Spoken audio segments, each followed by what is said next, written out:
This conference will now be recorded. Okay, great.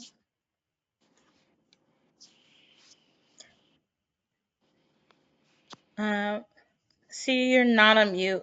Do you want to try speaking again or no? Okay. Yeah, still can't hear you. Hi, Lucy. Hello. We're just going around the room right now. Um, Heather, any questions you have or anything you want to talk about now? Not at this time, no. Okay. David, is there any questions or anything on your mind you want to talk about? No, like Heather, not nothing at the moment. No. Jennifer, anything on your mind or anything you want to talk about? No, I guess I'm just gonna listen right now. Okay. Uh, Lucy, anything on your mind or anything you want to talk about? No, not at this time, no. Thank you. Okay. Well, I know Richie, Rex, I don't, anything that you guys want to talk about? No, I'm good right now. It would be spotty anyway, and you wouldn't be able to understand much. Okay.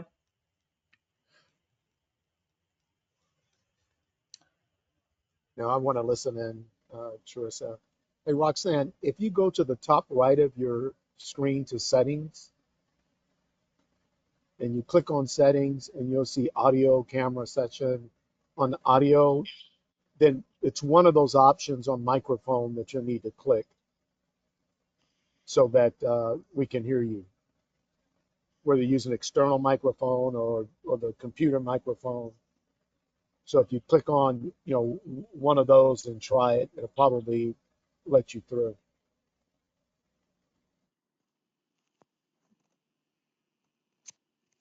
Mm,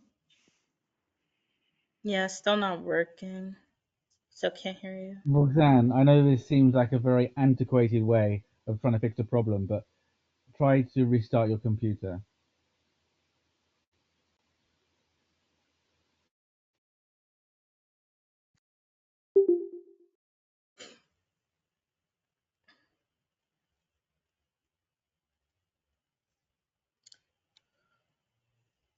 Okay.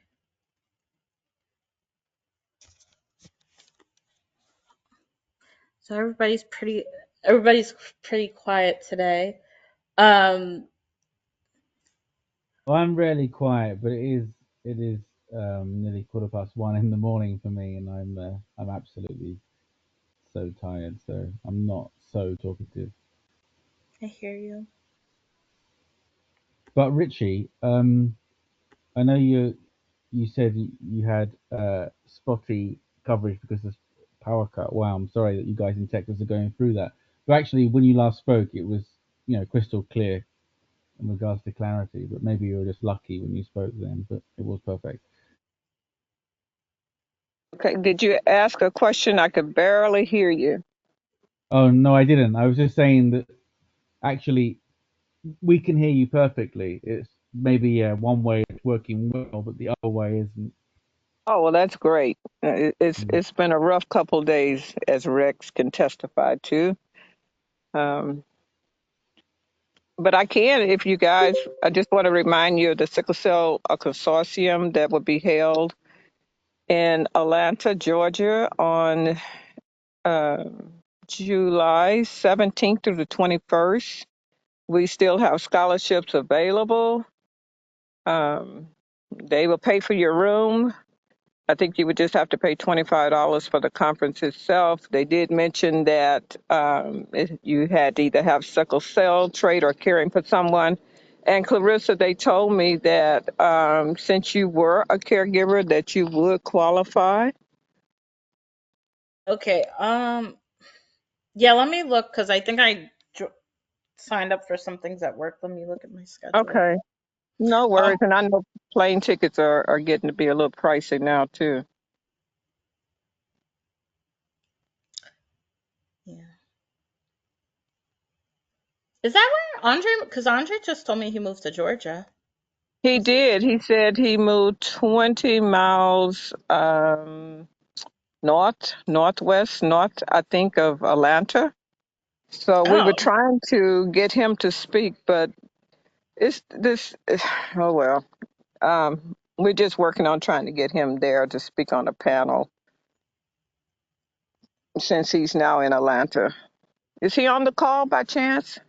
no, he said he was moving today, so he couldn't. He said he Oh, wasn't gonna okay. be able to. Yes, ma'am. Okay. Okay. So what exactly? I mean, I'm not going to be able to go myself, but what exactly is this thing? It's basically the focus is sickle cell disease, and we sort of gone in through the back door to let them know that sickle cell trait is also important. And so they have decided to allow us to speak about sickle cell trait at the convention. Normally, it's all about sickle cell disease. Sickle cell trait is not even mentioned.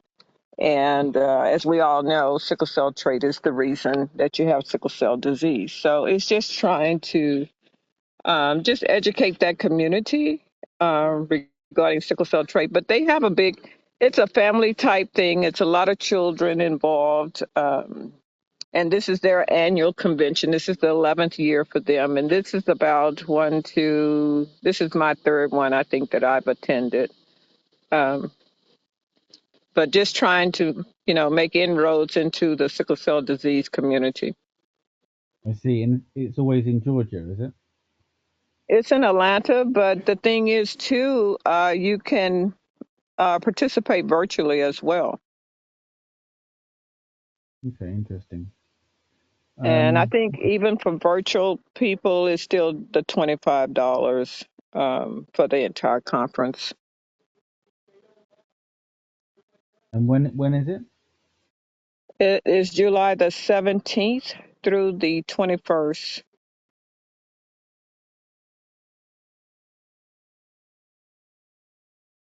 Once I get service, and I could even try to use my phone to send out the information.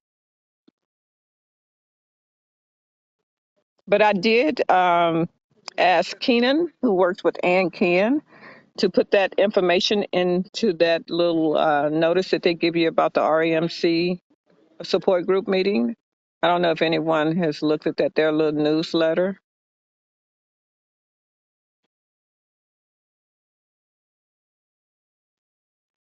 but I could send it over to you, David.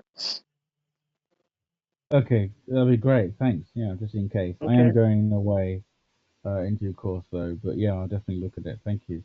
Roxanne, Okay. is your microphone working? Well, you're on mute at the moment. I was on mute. Can you hear me Now now? you're working. Yeah, Wait! So restart yeah, your computer work. Woo! Good, good, good. The thing in Atlanta to me sounds it kind of sounds interesting. My son, of course, passed away from RMC, and my daughter actually has full blown sickle cell. Mm. So, it's a little bit of both right there. So, Oh, exactly. I think it would be great if you could. Roxanne, remind me again, where do you live? I live in North Carolina. That's right. Okay. North Carolina. All right. Okay. Roxanne, what part of North Carolina? In the Raleigh area, little town called Fuquay Varina. I know we're in their bunch. I'm from North Carolina as well. Okay, where? Actually, I'm from Sneads Ferry, Topsail Beach, on the water. Oh, okay, okay. I've only been here probably about 4 or 5 years. So I haven't been here long, but I do know where that is. I have family all over Raleigh. Okay, okay. Rex, you have family all over the world. That's true. That's true. Can be a good thing and not so good. Oh, it's a good thing. I love family. We're happy you were able to join us this evening. I just started sending it out to the board members just in case, they can pop in if they want. just so that you can be aware of what's going on. Yeah, I appreciate that when I saw it, because it's not on my calendar, and I meant to put it on my calendar, as a holding place, so I'm not traveling, I can get on. But thanks Right. for sending that out. So, and taking a break from cleaning up all this stuff around here is perfect timing. Right. Do you have power? I have power because I have a generator, Oh, okay. I have a generator, but I don't know how to start it. but Rose Rose beat me over the head for 20 years, and she won last year. And she said, "You're going to install a Generac," and so Oh, we wow. did. I didn't want to, but now I'm kissing her, just saying, "Thank you, sweetheart. I'm glad you made me do it." She's always correct. Always. Always. Okay. So it's 7:20. I don't know. Dr. Masal said he was going to try to get on. He does not have internet service, but he does.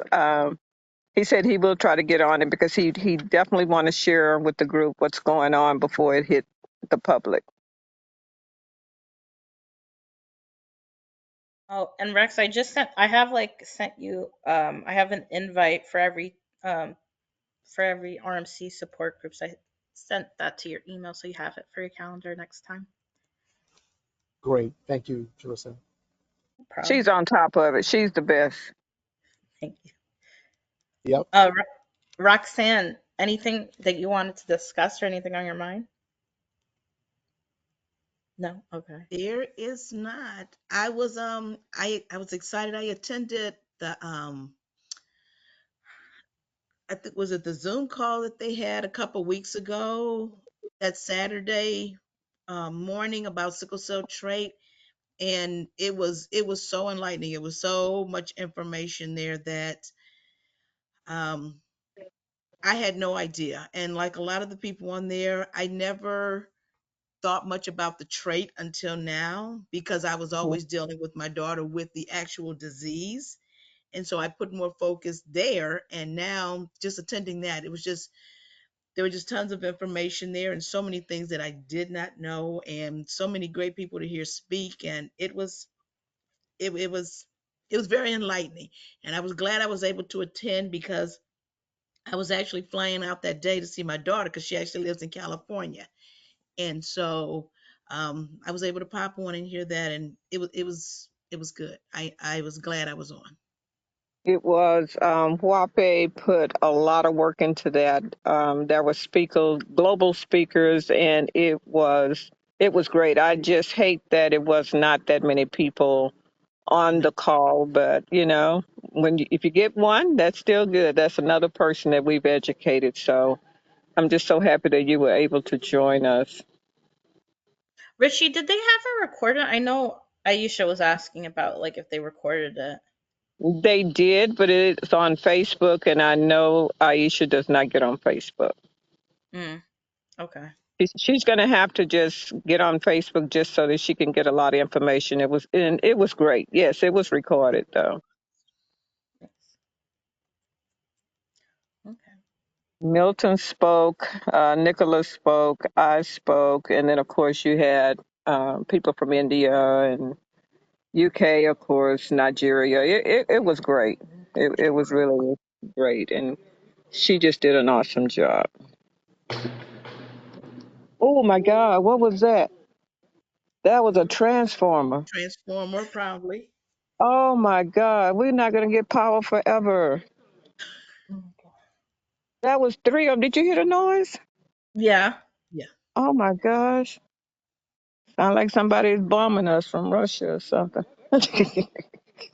Don't say that. That doesn't sound good, y'all. Oh my gosh. I'm You don't see sorry, you guys. sparks or anything, do you? No sparks or No. okay. Well, that's good. Somebody need, somebody need to get up and go look. Nobody's moving. Now it hurt again. Yeah. No. Nobody's moving. They don't know. Nobody seem to be worried about it but me. Richie, I do have a question. What was the doctor's Mhm. name? The young lady from Atlanta who spoke that day? Oh, Um, Tamia. Tamia Austin. Okay, Tamia Austin. I asked for her. Hmm. I think they sent me her information because we were going through some of the things that my husband stepped in at that part, and he saw like a little of her presentation, and he Yes, she did a agreed great to. job. I can, if you didn't get it, I can easily send it to you. I think okay. I'll check and see, but I think somebody sent it. I think they did, but okay. Okay. Yeah, she did a great presentation. And I didn't realize how many athletes are really affected by the RMC. There was a lot of athletes she had on her page. Right, and some of hers is not all REMC, and actually hers were Okay, okay. from dehydration. They and most of those players did have sickle cell trait, and they passed away due to the vigorous exercise and dehydration. And see, my son was an athlete. He ran track in college and all through high Hmm. school and everything, and he did exert himself. And even afterwards, he was looking for something in that area. And when he Right. had pain in his back, way back in college once, and the coach told him, he said, "Oh, that's due to your sickle cell trait." And me, I'm like, "Oh, really?" I said, "I never knew that." So, we really didn't pursue it any further because I didn't know how the coach would know. I mean, the assistant coach. So, Hmm. but I guess it was something we probably should have looked into um, way back then. But Right. And see, the thing is, no one really knew because my yeah, son was also an athlete. And I think most of the people that were diagnosed with REMC did have some athletic ability. And then some were also in the military, like Andre. yeah, And they recently, from research, discovered that high intensity exercise is another factor for REMC. wow. Yeah, I mean, it's all coming out now. I mean, I'm like you. I didn't know when Chris was diagnosed. I had never heard of such a cancer being related to someone with sickle cell trait. So I know there's not a. I mean, I feel bad about sickle cell trait because when my daughter would go to the hospital in different states, if something ever happened, there were so many nurses and doctors who had no idea how to treat her, what was going on with her, or anything like that. And I was one day given a pamphlet, and it's like, if she goes to the hospital, give them this. They'll know what to give her for medication, this, and this. So I know they knew nothing about sickle cell trait. If Hmm. I mean, even in her school, and she was in a predominantly black school, and there was so many teachers there who had no knowledge of it until she got sick once, and then I came in there, told them a little bit of information, but I don't know. Yeah, and that's the thing because so often, we've been told the sickle cell trait is benign, and for the most part, it is. But what people need to is be aware that, know the signs, know the symptoms, and if any of those occur, to seek medical attention right away because, the medical professional, they aren't really aware of what's all going on. So we have to educate them, and basically, you have to be your own self advocate. But yeah, it's rough. And then of course about many of you may have seen on Facebook that Valerie Smith passed away. She had REMC, but she had the unclassified um, REMC, which means she did not have sickle cell trait. And had met her back in 2023, the latter part of 2023, and she just passed away. I want to say now a couple of weeks ago.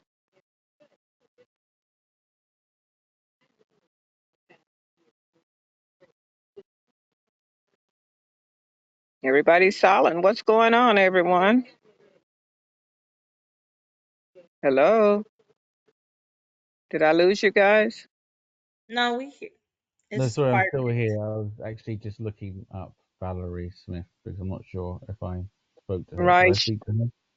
Valerie wrote her own obituary, Hmm. and it was so heartwarming. It went viral on Facebook. So if you get an opportunity, read her. And then I will add her to our hero page as well. So, David, tell us about yourself. I understand. Are you cancer free now?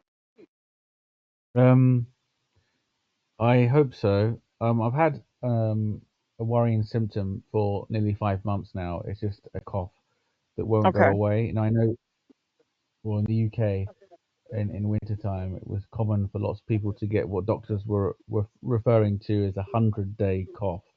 Um, it's certainly been a lot longer than 100 days now, but yeah. So I just brought that up to my team, and they said that they're going to move my scan, which was due in November, to July, but then I couldn't make July, so it's going to be in August, but the date is unknown. So yeah, it's just that really. So yeah, basically I hope I am cancer free. My previous scans haven't shown any signs of metastatic disease. So in theory, yes, I am. Congratulations. That's awesome. We're going to just keep going in that direction. Thank you. And where is my grandson, Dylan? Lucy? He he he's back at home. I am traveling for work. I'm about 4 hours away from home, but he's at home in Kansas City. And I know as sharp as Dylan is, he know how to get on these calls. So you tell him Grandma Richie is upset. I will tell him that. Then he's gonna call you because that's what he does all the time. That's okay. Then I'll get a chance to talk to him. I will let him know. All right. Well, it's good to know you're on our call. Thank you. And Aisha's not on. No, she's not. I was one. Does she not have power either? She does not have power. I did talk to them though yesterday. I'm scared to send her a text. Can you send her a text? Yeah. I'm scared. It took me so long to even try to get in. I'm scared to do anything else. Yeah, let me text her. But Gregor is doing very well. And then Julia was just here in Houston. I'm not too sure where she is. I know she's back home. Oh, she's back home now. She's back home. Okay. Mm, And I wonder where is Brian? I don't know. Sometimes you just have to text them. That's what I usually do during the meetings. Unfortunately, that's what I. I don't think I have Brian's number. Okay. I'm gonna try Maybe, this. or I'm gonna try. let me text Andre to see if he can give me his number. Well, Andre is moving. Hold on. Let me just try.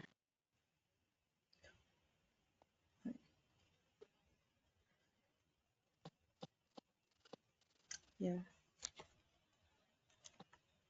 Okay. Also, too, guys. So we are trying to see if we can do an RMC retreat. I sent a survey earlier today. Um, if you guys could answer some of the questions, I'm gonna put it in the link as well. Put it in the chat so you guys can have the link to the survey I, as well. were there dates on there? I know it said November, but they didn't give any dates.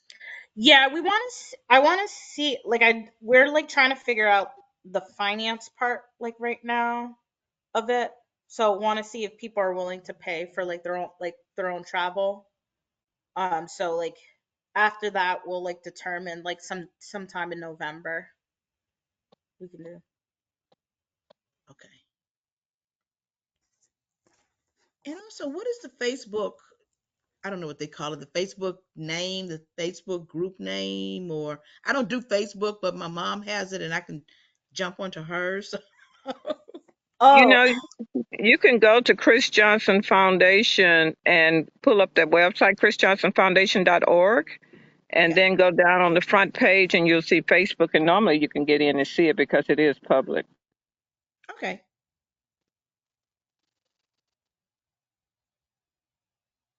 Thank you.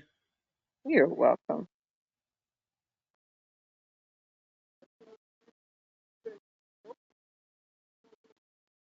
We're too silent, you guys. What else is going on, Clarissa?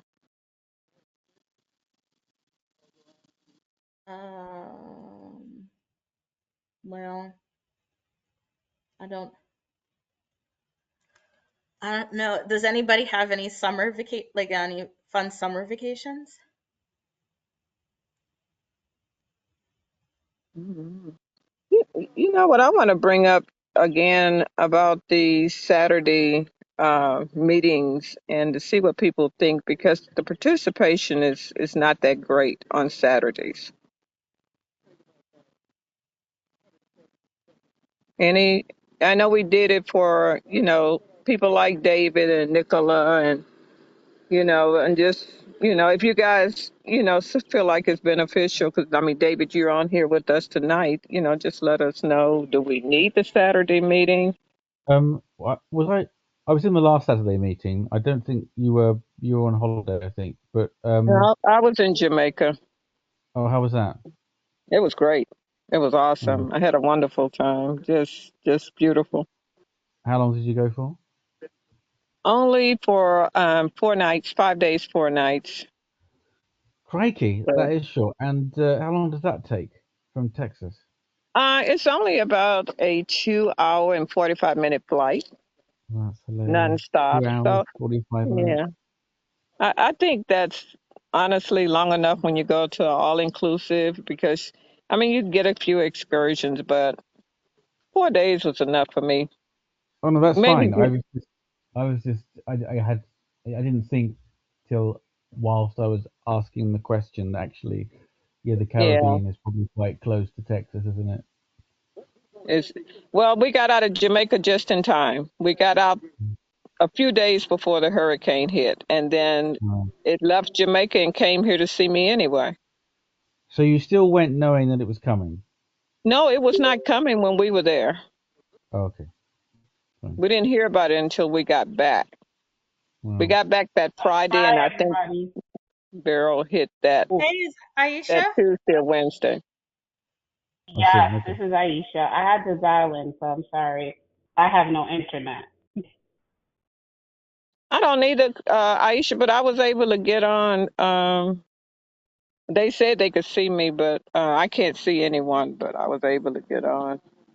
You're Oh, crystal let me clear, see. and your sound is absolutely perfect. It's quite incredible. Oh, that's Oh, is that awesome. David? That's It David. is. Hi, That's caller 01. Aisha, hello. hey, David. How's it go? I'm sorry, I'm coming in late. You have? Did you give an update already? I have, and there isn't really anything to Oh, update from last time, really. So, no. How are you feeling? oh, okay. I think um, just sometimes I just worry, but that's life. But there you go. How are you? Okay, so I'm hot, tired. We have no power. We haven't had power since yesterday, and I don't know when we will get power. So Apparently, we're you have a dealing with company that. called Centrepoint. I was just reading about it, and they've promised power to 1 million people by tomorrow. Mm, that's Yeah, funny. that's great. That don't mean that we gonna be part of the million because they were down 2.2 million, and at last I looked, it was like 1.5.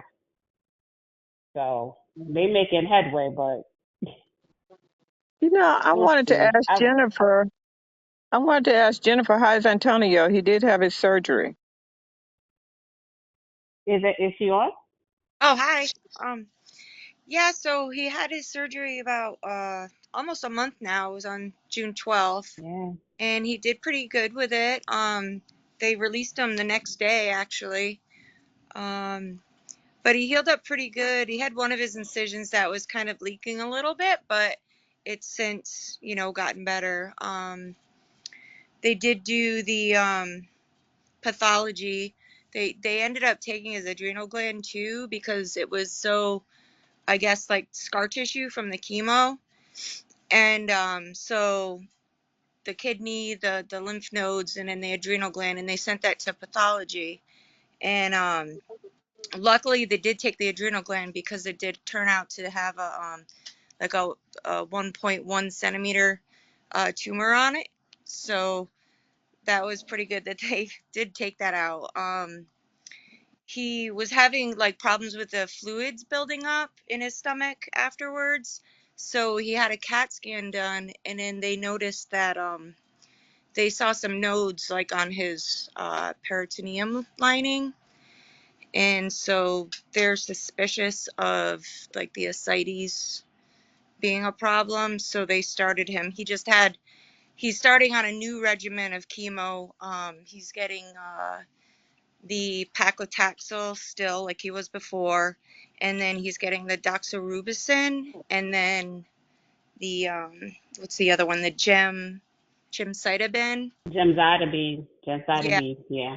So he started that yesterday. He's doing pretty good. We were worried because he wasn't eating anything for like the past 2 weeks, really just liquids. Like, so we were just trying to give him boosts and ensures and anything to get, keep his calories up there. Um, but it's crazy because yesterday he was eating not a lot, but he started eating again and he ate again today. So I'll take that. um, so yeah, so we'll see how this chemo does. And he's going back to Houston the beginning of August for another scan and to see Dr. Maswell. So That's great That news. sounds great. Yeah, it really is. yeah, That's good. Congratulations. That's great. thank you.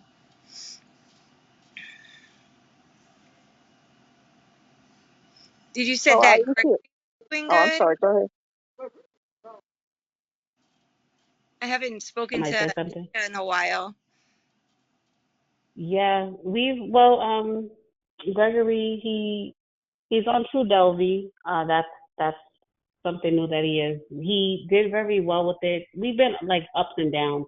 They started him at like 100% full dosage, and he was only able to get that once. Then he had it again, and it was at like 75%, and he wasn't able to get it the next week, or he got it the next week, and then he was lined up in the hospital. Then we got it at 50%, and that was well. And he tolerated well, his counts were well. So last week, they upped it back to 75, and we were supposed to get chemo today, and his counts were too low. So he didn't get chemo today. But he's feeling good. He's looking good. He has energy. Uh, he's eating. So he started gaining weight. So he has started to put that weight back on, which I'm thankful for. But ultimately he feels fine. Like we're in a good space right now. So he feels good. And usually that tells us what's going on. He did have shrinkage in his kidney, his lymph nodes, and his liver, the last scan that he had. And his CA 125 has been low. It's been the lowest, it was like a 12.3. And I think last week it was like a 15 point something. Wow. So, from that aspect, it's good. We got a scan coming up in August to scan his spine to just check that. The last scan that he had of his brain, everything was clear. There was no cancer in his brain. They resected it, and the radiation to treat those spots uh, eradicated it. So his brain is clear. Um, he has had no pain. We plan on speaking with pain management to see if we can lower his dosage of pain because he's on a maintenance right now. But he's not feeling anything whatsoever. He doesn't have to take any in between breakthrough pain meds, which is great.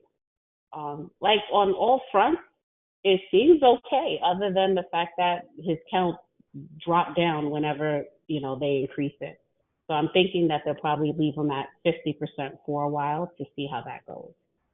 But even when he's at the 50%, or even when he's at the higher dosage, we're not experiencing any of the symptoms like nauseating or diarrhea or any side effects like that. He's been tolerating it very well.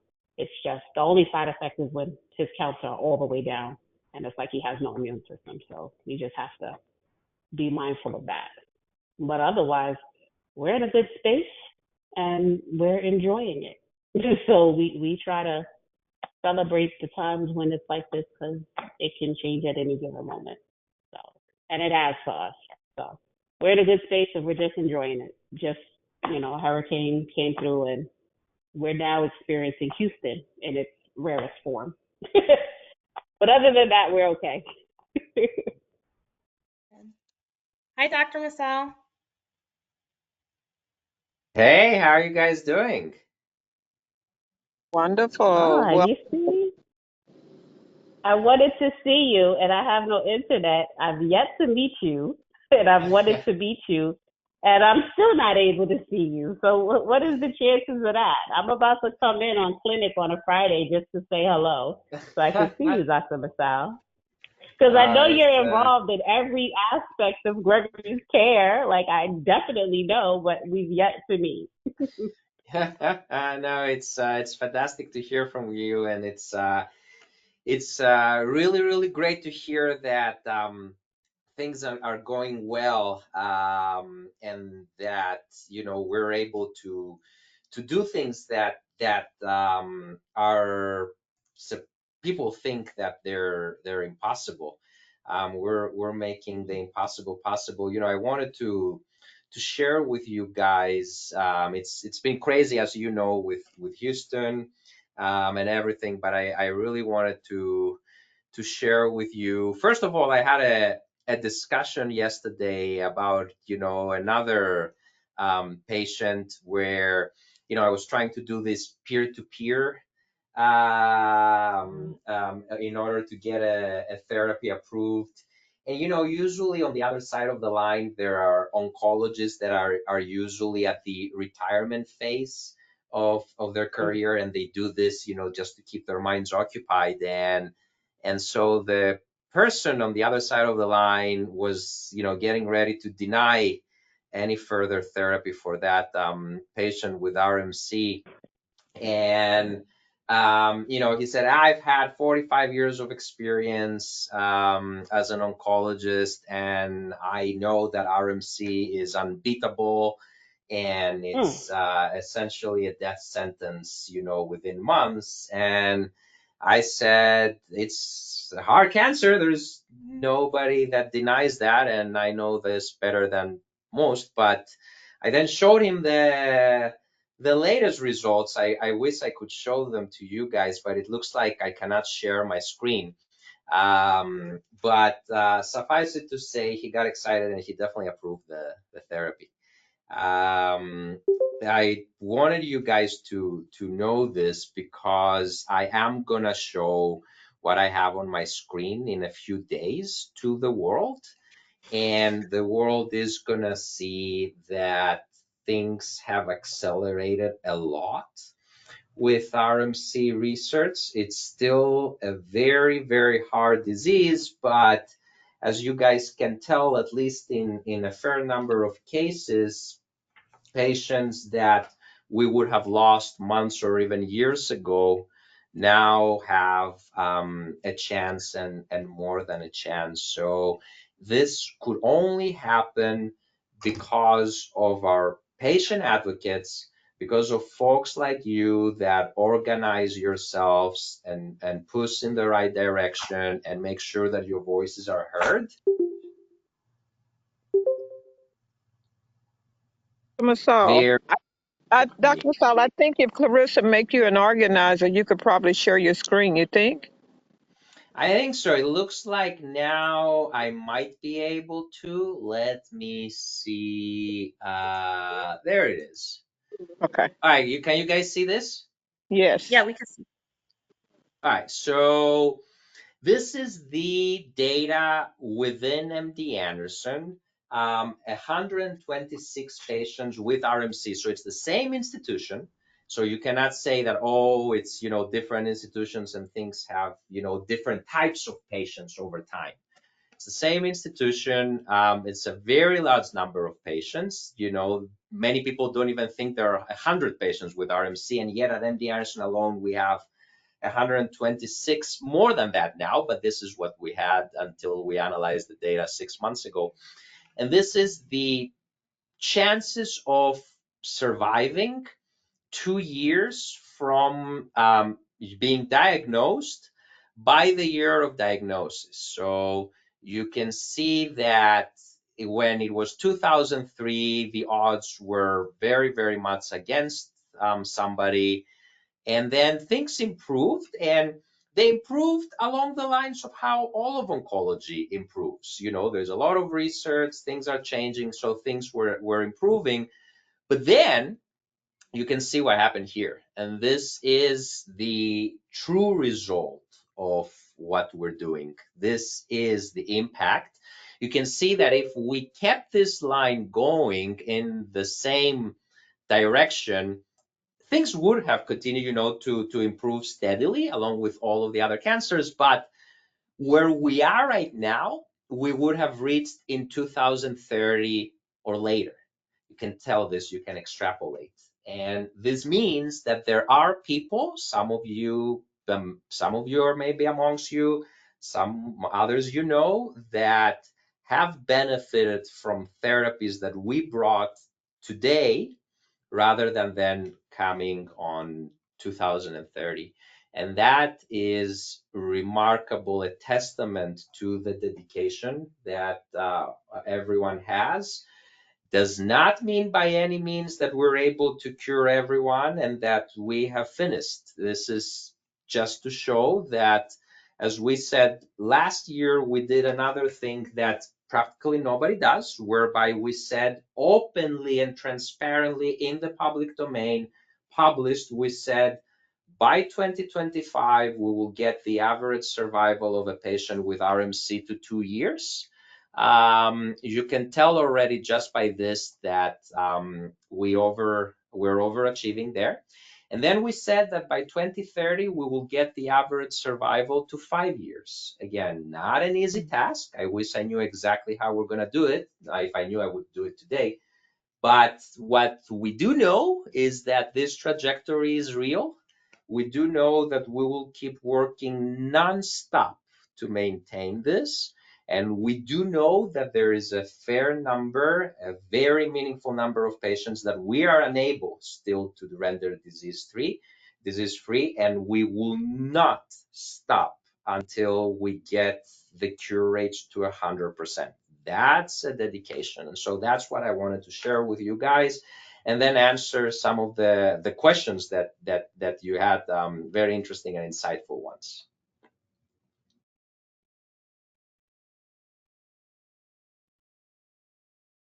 All good news. Sorry, I'm glad to hear it.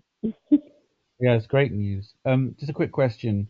So according to this graph, currently there's approximately 92% of people who are treated at MD Anderson will survive 2 years or more. Is that correct? So this is a great question. One of the nuances of looking always at probabilities is that you have, in order to generate them, to make assumptions. The more objective measure is this, that truly looks at everyone at MD Anderson, and it uses a mathematical construct. I don't know if you can see this figure. It's called a hazard, whereby you see the hazard being reduced. This is something like the instantaneous risk of dying. And so that applies to every single patient with RMC at MD Anderson. There is a reduction of hazard. When you convert the hazards into probabilities like we did here, then you always have to start making assumptions. So the assumption here is that this is a patient with stage 4 RMC seen at MD Anderson, who we were able to do nephrectomy, meaning remove the kidney, an average of 3 to 4 months usually from diagnosis. So there is a few assumptions, but yes, that number applies to that. But as you can imagine, I showed you with a hazard, everyone benefits, no matter which patient with RMC it is, whether they've gained extra months or years, everyone has been benefiting from this. Is it? Sorry, Okay, go go ahead. ahead, No, go David. ahead. I'm sorry. Go ahead, David. Okay, sorry. It was just, is this based on fundamentally chemotherapy regimens and or when a radical nephrectomy is done? It's based on not just chemotherapy. One of the things that people are going to find out in the next few days, I wanted to share this with you guys before I share this with the whole medical community. This will be published. This is accepted, peer reviewed, and will be published in the next few weeks. But this week, I'm going to present it to the Kidney Cancer Research Symposium. So I wanted really to share this with all of you. One of the things is, and this is, one of the challenges that we're facing when, talking with a lot of people who are not as familiar with RMC, including the person that, we did the peer-to-peer who said, this is unbeatable. And they were like, oh, you only have chemotherapy. We no longer just have chemotherapy. As some of you may know, some including in this call, people have received first line therapy, which is chemotherapy, second line therapy, which may or may not be chemotherapy, along with other therapies identified through our research, third line therapy, which includes, again, targeted agents developed for RMC, strategies for RMC, again, based on our research, and now even a fourth line therapy. So we've gotten to the point whereby RMC has as many mechanisms of action, we call them, as clear cell renal cell carcinoma. And if this trajectory continues, RMC will actually surpass the most common kidney cancer, clear cell renal cell carcinoma, in the mechanisms of action it has. Now, RMC starts from a very, very much worse situation. So it's a more difficult cancer, whatever. So we need to do far better than clear cell. But imagine how much resources are being put into clear cell kidney cancer versus what we're doing with RMC, and how efficiently we have been able to achieve this. That, again, is what is happening here. So this is not chemotherapy alone. It's many, many, many things. The biggest ones are the following. Number one, the EGFR targeted therapies that were identified through our research in our labs, the fact that we stopped using standard immune checkpoint therapies. We are still doing trials to figure out how to harness the immune system, but we taught oncologists and patients, the patients themselves advocated for this, to not give therapies that can actually harm, which is equally important as having therapies that work. And other strategies like the incorporation of radiation therapy in certain conditions. Not everybody is the right situation for radiation, but the ones that were able to do it were getting really, really good results that were thought to be impossible even 3 years ago. So it's a combination of at least these three and more factors that got us here. And what is going to get us to 2030 and continue this trajectory is other strategies, including one I'm going to discuss in a few days to the kidney cancer community, along with some other things that are upcoming, again, through the research.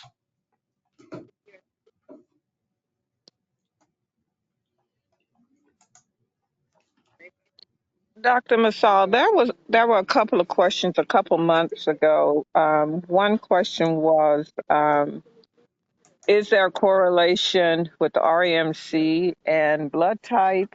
And then the second question was, why is it that some patients with RMC get CAT scan and the other ones get the PET scan?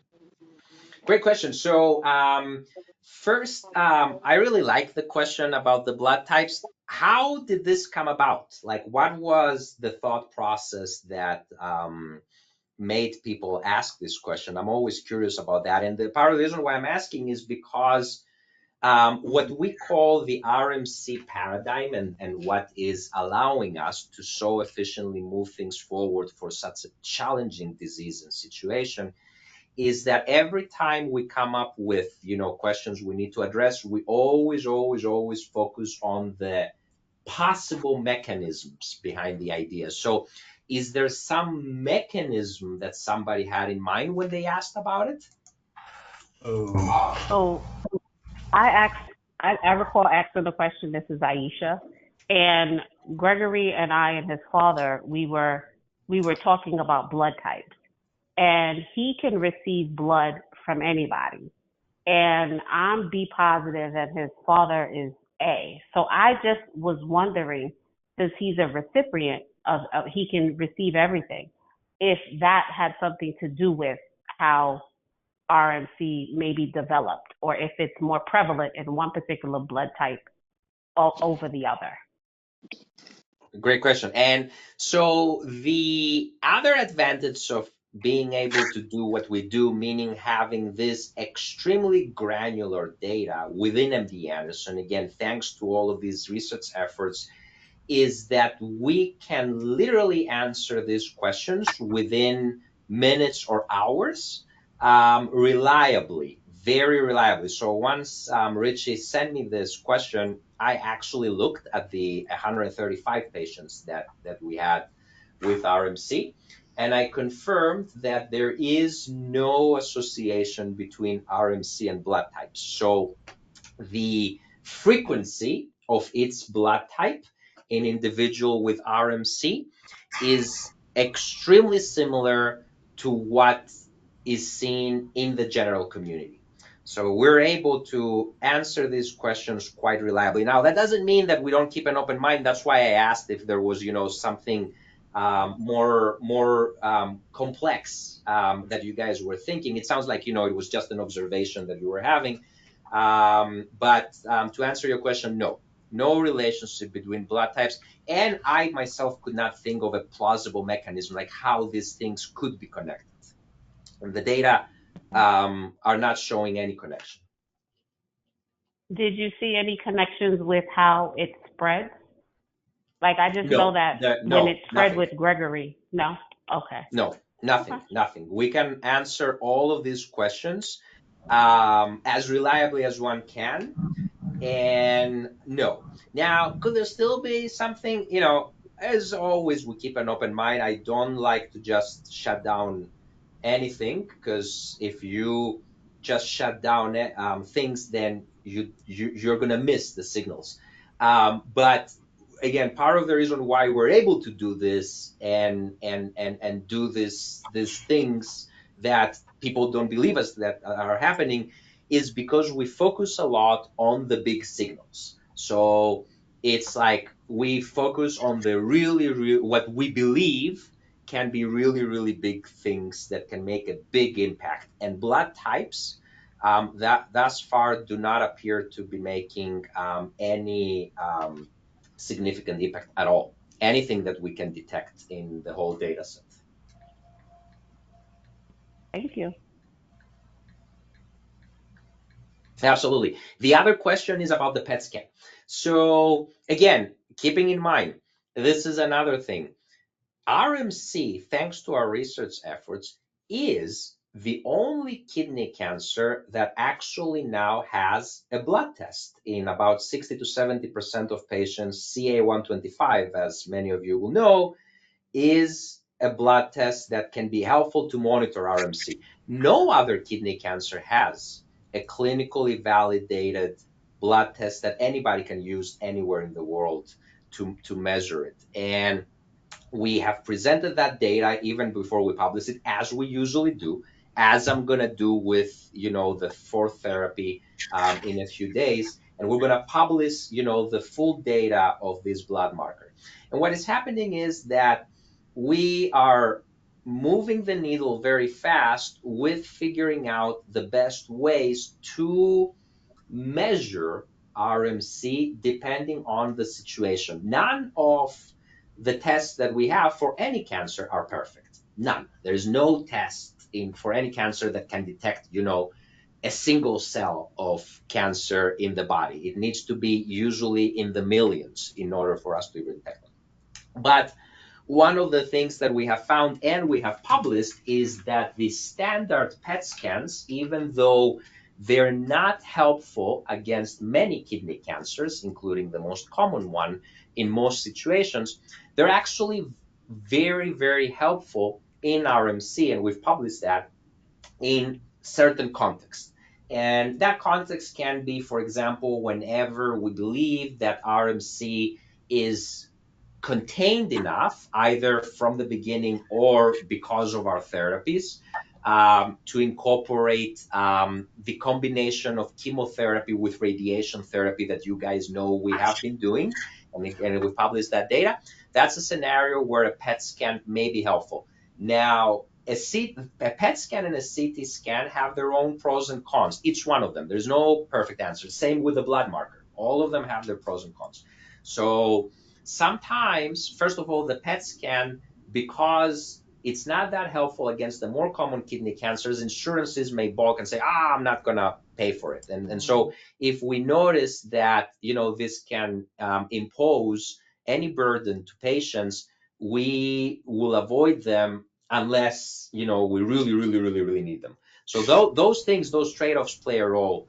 But other than those logistical trade-offs, which I think are important as well, patients do not need to get, unnecessary financial costs.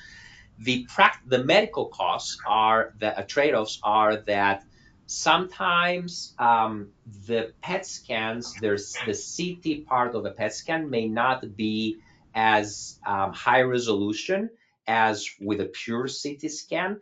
Within MD Anderson, the equipment is typically good enough, so they're about equal. But in other situations, they may not in other locations. So we keep those things in mind. So sometimes when we care more about the PET part of the PET scan, like when we want to do radiation, we might prioritize that. One of the things that we're learning, again, because we are breaking boundaries and really, innovating constantly, we're learning every week. So last week, I may have learned one situation where a PET scan may not be that helpful. It may actually confuse things versus a classic CT scan.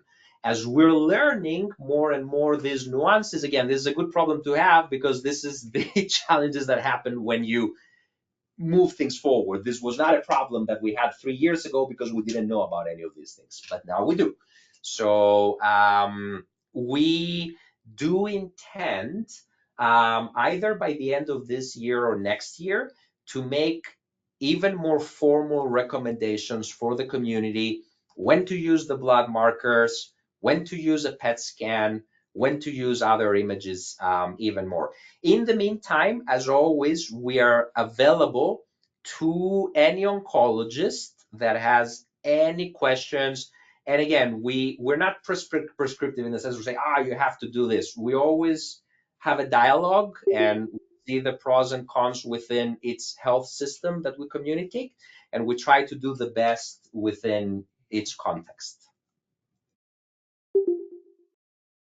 Sorry, just extending on that question regarding what is better, a PET scan or a CT scan. Are you talking about, as far as I understand, a tumor is something between 1 million and 10 million cancer cells clumped together, and that would show on either scan quite clearly not a problem. Are you talking about enough cells clumping together, detecting for early detection, detecting that this could be RMC, seeing it before it becomes, let's say, more serious? No.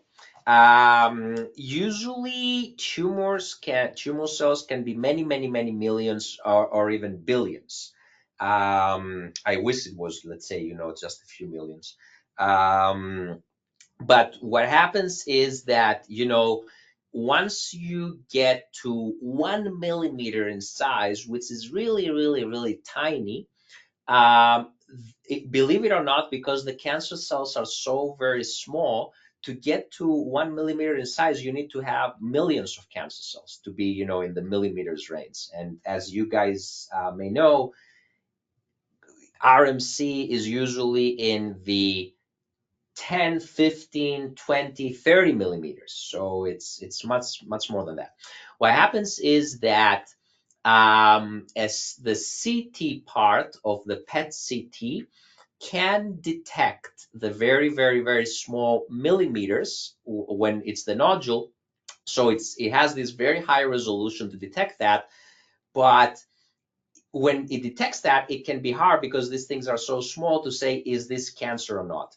The PET scan, which usually loses resolution the smaller you get versus the CT scan, provides additional information about whether this is a live RMC or something either dead or not RMC. It's not a perfect distinction. I wish it was, but we do get potentially useful evidence if there is a live RMC by the PET part, which can help you guys start thinking now strategically. Oh, if, for example, we know that there is a live RMC everywhere in the body, it's spread in multiple areas, then we might care more about, how big it is, etc. Then we might prioritize the CT scan. That's, one way to think strategically.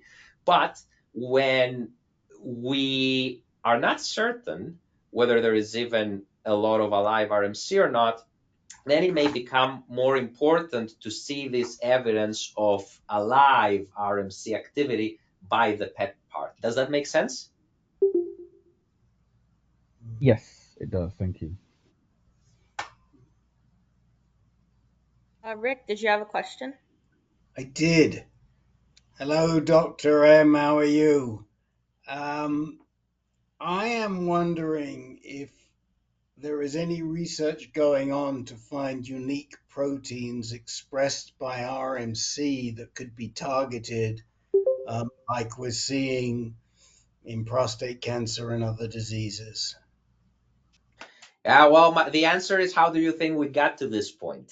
Of course. So you can even tell that there are some patients you guys are talking about that have benefited from that research. So, in fact, to your point about, being connected with the prostate stuff, our upcoming clinical trial, which we hope to open September 1st if everything goes well. Everybody believes we're going to open it in November, but we're working day and night to get it open even earlier. Is going to be using this very new technology of these bispecific agents that you guys may or may not have heard have had some interesting results in prostate cancer. So RMC is getting access to that technology before practically any other kidney cancer, like legitimately before. And one of the talks I'm going to give on Thursday is going to talk about that trial.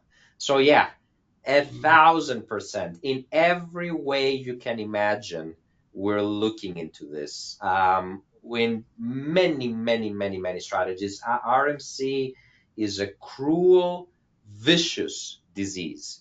It is very challenging. I know it very well. It is very, very, very easy to deceive you. So you have to attack it and approach it from every single direction. And so that's what we're doing. Do you think that it is at this point, from what you know, do you think it's a hot or a cold tumor? It's hot. We've known that since 2020. We published that. That's our paper in Cancer Cell, showing that it's hot. Again, having one paper is not enough. The nice thing Sorry to about that, interrupt. Could you yeah, define what a hot or a cold tumor is? yeah. Please? So a hot tumor for those that may not know is when you have a lot of immune cells in the tumor, and we call it cold when you don't have a lot of immune cells in the tumor. Now, the nice thing about that paper is that it has been validated. Like it talked about a lot of things, and I would say more than 80% of the things that it talked about ended up panning out, and they still pan out. And one of the things that we said that we since then have validated in a million different ways is that RMC is a hot tumor. Now, from an oncology perspective and from an immunology perspective, these are the types of interesting nuances that help make RMC appealing to scientists, because one of the ways that we have been achieving this is by taking this cancer that everybody thought, again, is unbeatable, and I don't want to deal with it. There are no models, there is nothing, I don't want to do anything about it, and making it appealing, making it interesting. So how are we making it interesting? By describing why a so-called hot tumor would not respond to immunotherapies, which in theory should work better in hot tumors. The other reason why we're making this appealing is the following. It's not just that we're helping RMC, we're helping a lot of other cancers. So first of all, other cancers defined by the loss of this gene, SMARCB1, are now benefiting from the RMC research, not as much as RMC yet, but they're getting there. And the hope is that the other kidney cancer types that have now been left behind a bit, but they started from a better position, so it's okay to be left behind a bit. They also are now getting knowledge from RMC because, for example, there's another type called chromophobe kidney cancer that is so-called cold. And you have a hot tumor that has a lot of immune cells, that's RMC, and then you have a cold tumor that's chromophobe. And both of them don't respond, but RMC actually gets fed by immunotherapy, which is something that a lot of people would think is insane. Like, not a lot of people in oncology know that this can even happen. Because we focus so much on RMC, we know that it happens.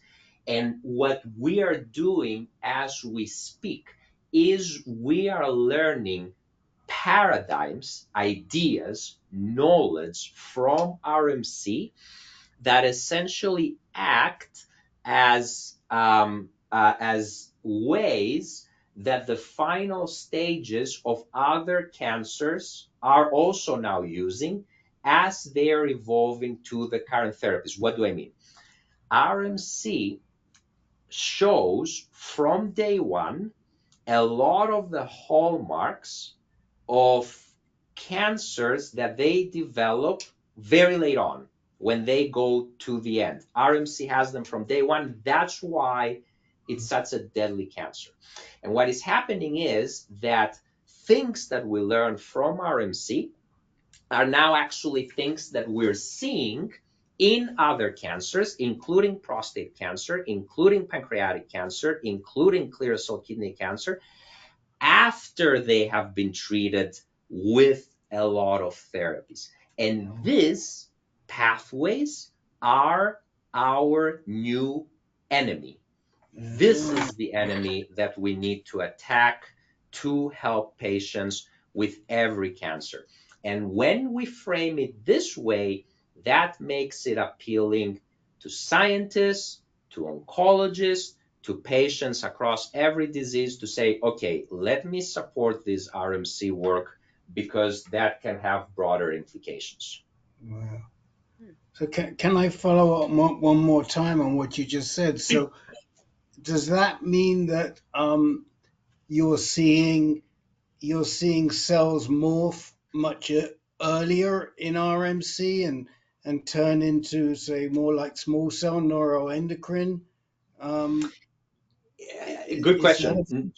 Yeah, so yes, great question. So if you're gonna connect with prostate cancer, yes, the small cell neuroendocrine type has a lot of things in common with RMC.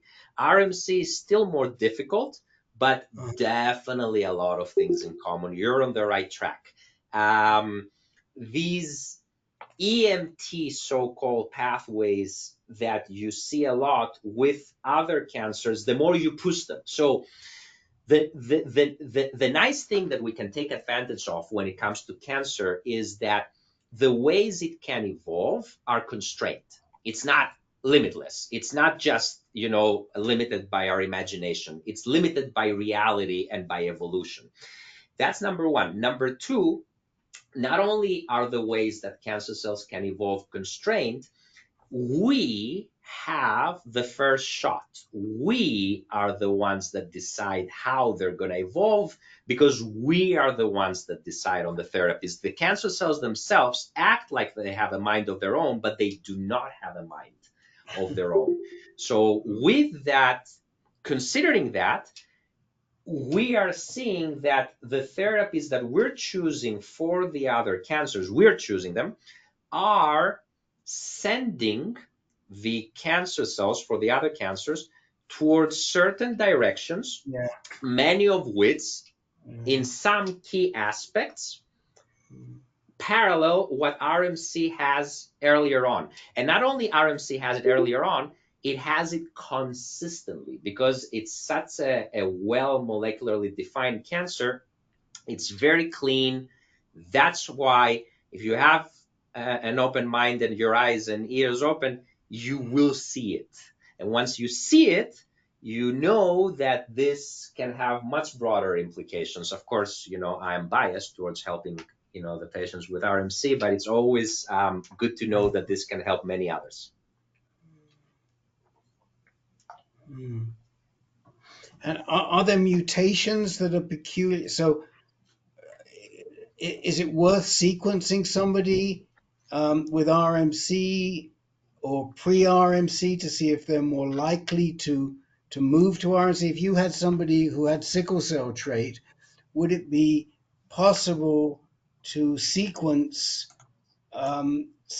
something that would indicate whether they were more likely to be subject to RMC? I mean, if they had some more tumor suppressant genes or mutations. Yeah, that's a great question. You're on the right track. However, the answer is I wish it was that easy. Okay.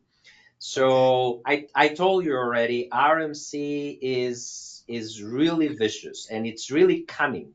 I'm anthropomorphizing, but even though I said they don't have a mind of their own, but they act like they do. So it is a lot of ideas that seem to be like, they make sense, they end up backfiring. So I wish we could just sequence it using, looking for tumor suppressors and get an answer. If that was that easy, other people would have succeeded. It's not. Yeah. You need to do far more than just standard DNA sequencing. But once you do all that far more, which is all of these extra things that we're doing, then things will start declaring themselves. That's one of the things I'm going to talk about this Friday. I'm going to show to the world how we can move beyond just DNA sequencing. The nice thing about RMC is that it forced us to do this because when we tried to look for tumor suppressors, it was like nothing. The standard DNA test cannot even detect SMARCB1 loss, believe it or not. Not even that.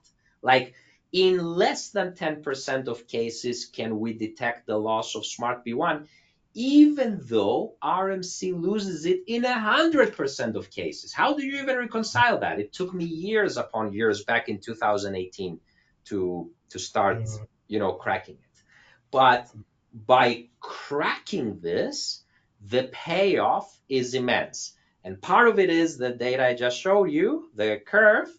The other part is how it will help other cancers. I'll tell you Thank you so one much. thing is that one cancer that is going to immediately benefit is epithelioid sarcoma, because our upcoming trial that it will open hopefully in September will enroll RMC and epithelioid sarcoma. It's the first of our trials. It's the fourth RMC trial we're making. Again, RMC dedicated trials. Look how many of the other rare kidney cancers have dedicated trials, and RMC will have now 4. But this fourth one is the first to not just include RMC, but it will include the other SMARCB1 negative cancer, epithelioid sarcoma. So this is one example where it starts to become broader. I promise to you that this is only the beginning, and there will be more expansion across other cancers to be helped. But our number one priority and dedication will remain, I'm open on this, and you can record me and you can report me or whatever, remains RMC. Okay. Well, I Sorry, just I'm want gonna to have to go say, in a minute because it's 2:25 in the morning over here. But I just have another question. I'm sorry to be a bit selfish here.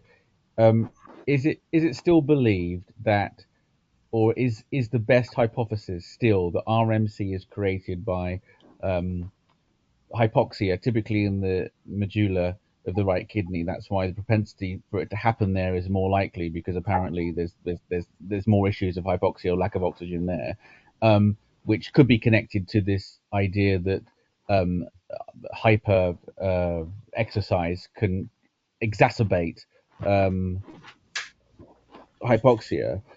Is that still the general belief to how it is created, some sort of DNA breakdown? And then part two of that is it also still believed that when first line treatments are started, let's say, a platinum-based chemotherapy plus the other one, whatever the other, gemcitabine and carboplatin, what I had, is it believed that for the people that it doesn't work for, it's because a cancer cell creates a clone that then suddenly becomes, when it evolves, it becomes immune to the treatment, and that's why it's been game over for a lot of people? Yeah, good question. So hypoxia, low oxygen plays a big role, and that is a connection with exercise. We now know better. Again, we haven't yet published this, although others have with less um, data than what we have, but they're pointing in the right direction. The tissue of origin for RMC, now we're pretty confident of that, is actually not the area that we thought of in the medulla. It's another area called the loop of Henle, and I'm pretty sure that that's real.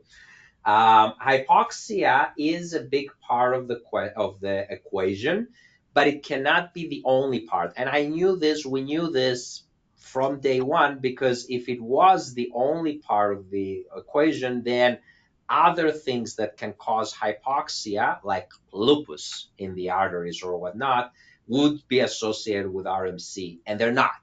So it has to be something else. So this is how we think. We always think big. We always look for the big stuff. And then we go to maybe go to other things. So if you think big and you think broadly, what are the two things that everybody that thinks of red blood cells think of? Number one, oxygen. Red blood cells, they carry oxygen. Number two, everyone who studies biology knows this, iron. Like everybody knows that the red blood cells contain iron. So just like at a high school level, that's the beauty. Very often it's better to think of things at the high school level, like have that open mindedness. Those have to be two big distinguishing factors, because if this is a disease of the sickling of the red blood cells, oxygen and iron have to be big players, and now we know that they do. So it's not just the low oxygen, it's also how it interacts with the iron that gets released, and this is a process called ferroptosis. Big player in how RMC happens. I'm sure there will be more, but those two big ones, it's, once you start seeing it from this broad perspective, it's kind of very difficult to believe that they're not big players. They have to be, and indeed the data support this. So having a lack With of iron, like an anemia, or having too much iron, are you saying is a connecting factor here? Don't good question. Don't connect it with that part of the anemia. It's iron that's inside your red blood cells. You cannot have lack of it. It's like as long as you have red blood cells, you have it. And it's not the iron itself; it's how it interacts with low oxygen.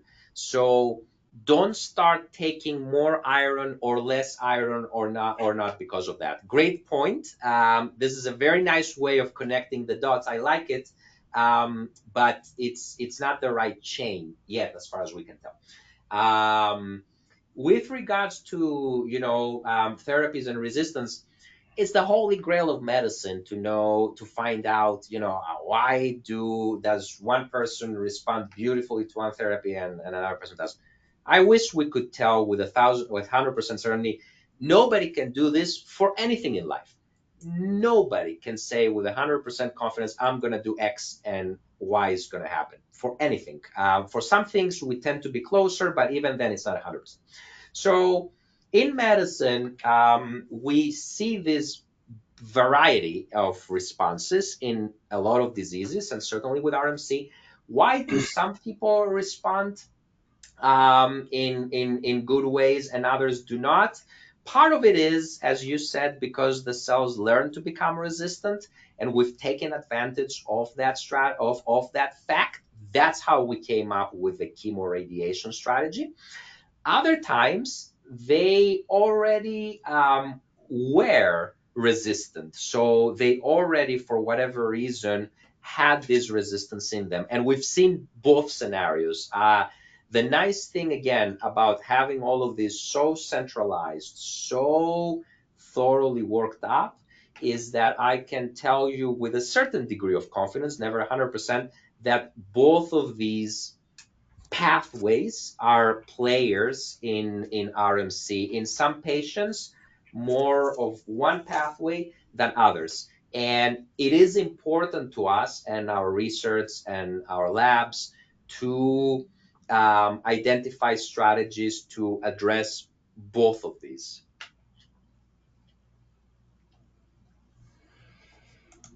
Now you can Thank you. sleep easy, David. Yeah, thanks very much. I mean, I have a lot more questions, but I'm not going to ask any more. But that has been really useful and helpful. I somehow, I mean, obviously, it'd be too arrogant to say I would love to be involved in the dissection and or interrogation of this stuff because obviously I'm underqualified. But yeah, I'm very, very interested to say the least. Not vis-a-vis well, I have the disease or had the disease, one or the other. But yeah, I would like to put lots of things to like the highest amount of scrutiny, but I'm sure that you do so and do it better than I do. But anyway, thank you very much. Oh, absolutely, a pleasure. And in fact, I just got an email. There is this group to what you said. It's called Lab Exchange. And one of the things that they do is let me see if I can put it on the chat. So this is a group. It has a lot of people who are trying to bring the so-called STEM, science education at the high school level. And because we really, really believe that this is extremely important. If we are to eradicate cancer, including RMC, everyone is important. And so the email that I just got is we want to teach how we did what we did with RMC and what you show already at the high school level, because we want to motivate the scientists of the future, which it's that future is not very far away, to start attacking these problems.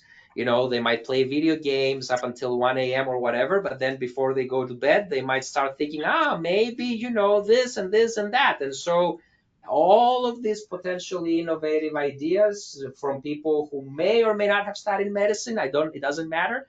Everyone is welcome.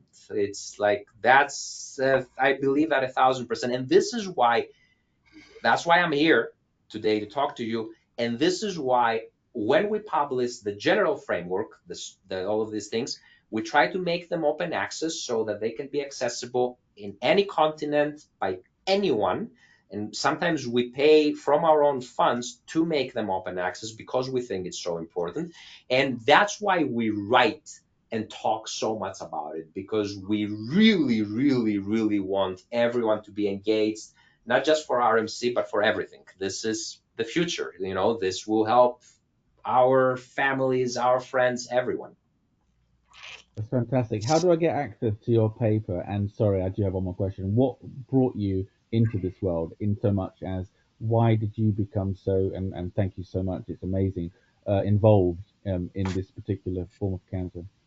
So Yeah. can I So just 1 second, the Dr. M. I've got to run over to the other meeting that we're running, the MS meeting that we're running at the same time. Maybe you got a cure for MS somewhere in there as well. We could use that.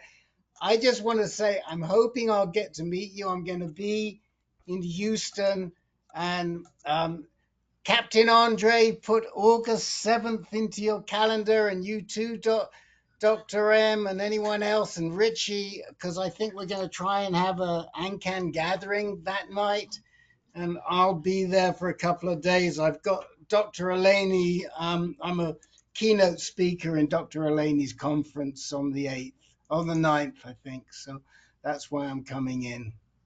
So Beautiful.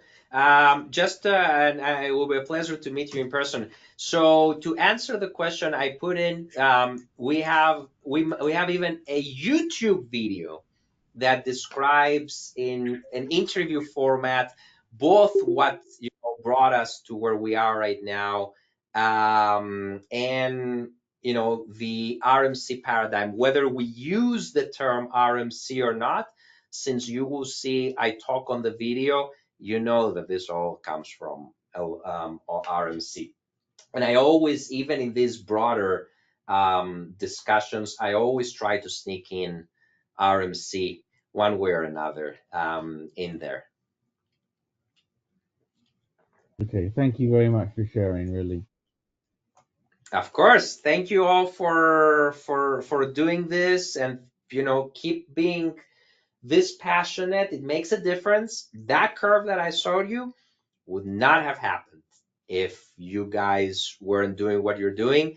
It would not have happened if other people that came before, other patients, were not so selfless in sharing tissue, sharing, allowing us to do research, and patients are now benefiting from it. But there were times much earlier on that the benefit was not immediate, and I remember those times, and I will never forget every one of these patients that has come before, because even to answer your questions about blood type, I had to go back and look at our previous patients. So it's something that I am reminded of very, very, very frequently. Lucy, did you have a I just question? have one. I did. Dr. Masil, do we need to worry about exercise post treatment? I worry about getting back into the regular and just, getting super involved in athletics like before. Is that a concern after treatment?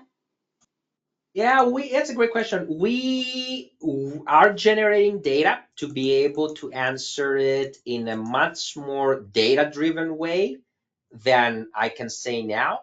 But until then, I do think it's a trade-off. So I think that when RMC happens, it appears to be not something that can happen again and again. It's not like, oh, then you exercise and now you're going to develop a new RMC. You get RMC once and that's it.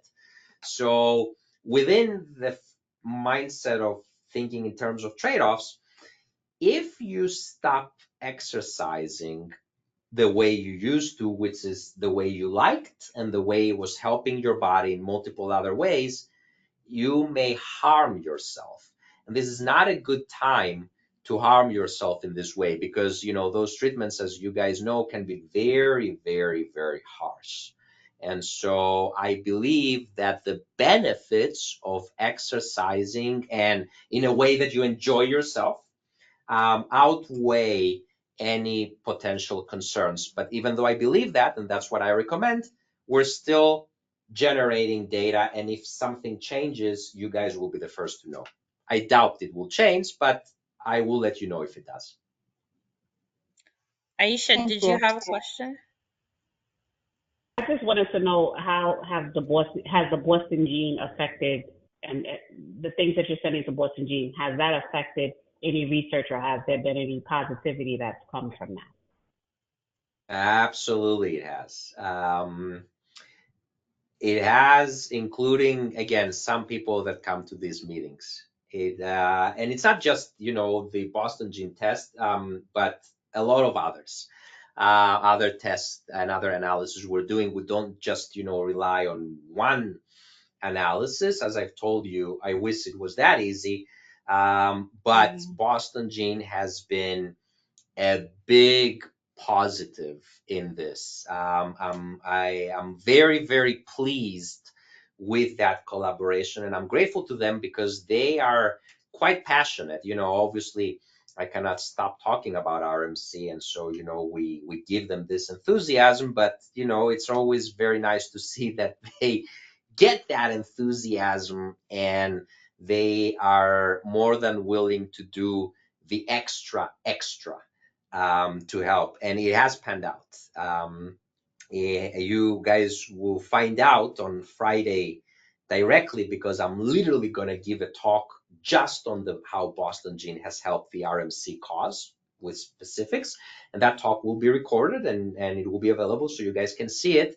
But it's not just that. Again, every single contribution to research counts. That's one of the things that we promise, that we are not going to let anything be forgotten, anything to, be lost. We're going to look everywhere and leave no stone left unturned. You know that I like to say that, and I mean it.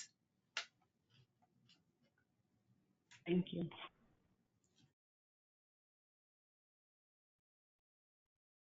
Well, thank you so much, Dr. Masal, for coming over, and I know we appreciate all the questions you answered, and it's so exciting to hear all the progress. Of course, I will keep you guys posted as things continue to evolve. Good to see you all, and keep it up. Onwards. Yes, Bye. thank you. Thank you for your passion and thank you for your work. Yeah, thank Thank you you. so much. Thank Thank you. you. Bye.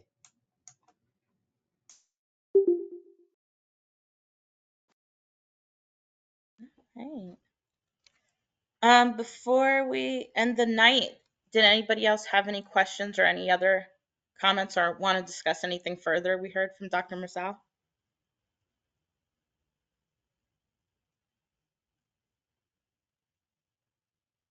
I just No? wanted to say sorry for asking so many questions and hogging him at the beginning. No, it's good. I'm No, glad. don't be sorry. Yeah, don't be sorry, David. That's what we're here for. So this is good. I'm glad. I'm glad he came. I really Yeah. am. But he didn't answer my question about why he got involved. I mean, he didn't have to, but does anyone know why he's so passionately involved?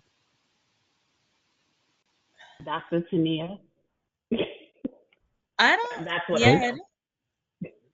I don't think I ever asked him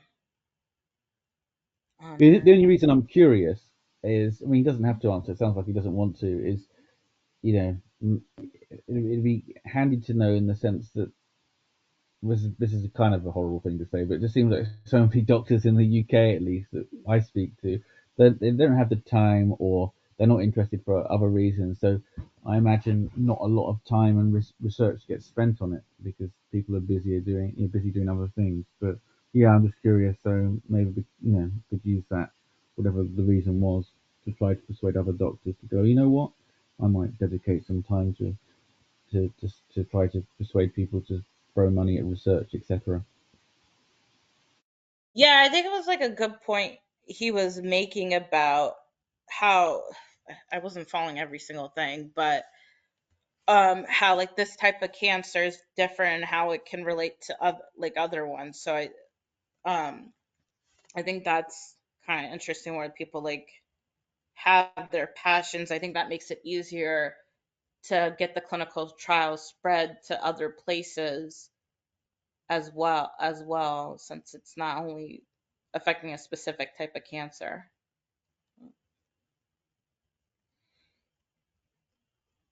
But yeah, I know like Dr. Masal, he's a very passionate doctor, very smart too. Yeah, he is.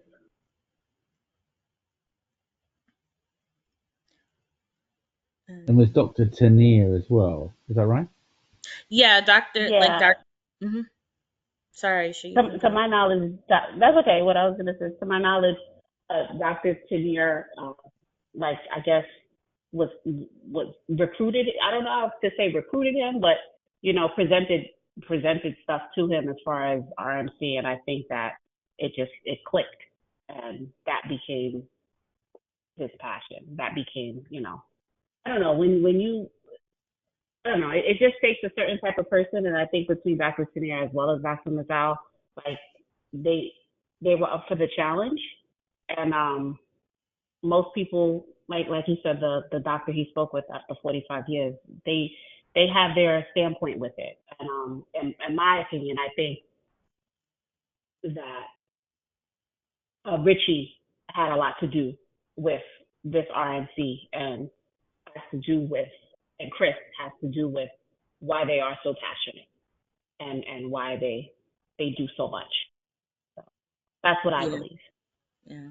No, I remember when we came in to MD Anderson, he definitely showed us like different. He was very passionate, showed like different pathways, and like gave us Richie's book and like encouraged us to go to like one of the walks, and Mhm. that's how I like met Richie. So I know also too. It's like I feel like he goes above and beyond. It's not just he knows like not just the importance of medicine, but like the importance of having advocates and making sure that the groups like that his patients are aware of that as well. Yeah.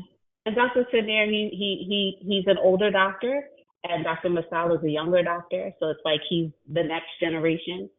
And with each generation, there's going to be differences in approaches and communication and all types of things. So even I was glad to hear of how he worded certain things, because the angle that he's doing when it comes to getting people interested, I think that that's going to work. And the more people who are interested in RMC, for whatever the reason is, it's going to benefit RMC as well as others. So Completely agree. Yeah. yeah, like so the approach is very different, but the data has a lot to do with it as well.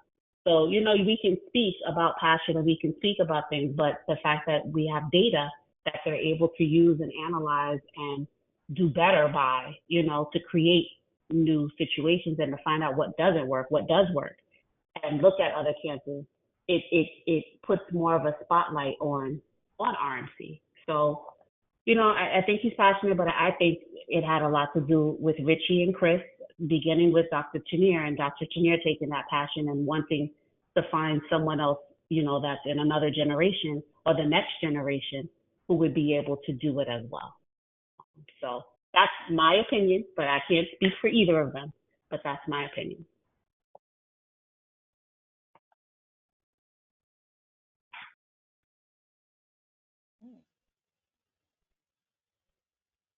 Anything else, guys? No, I'm pitch black over here in Houston. Sorry, So I'm so I'm about to get off and conserve my battery because sorry. I need Well, to. I'm praying that you guys get power soon. Me too. Me too. We'll be finding somewhere to be tomorrow if we don't. But we're gonna get through the night. Yes, Yeah. Renal. I hope that goes well. It sounds dreadful. What happened to Richie?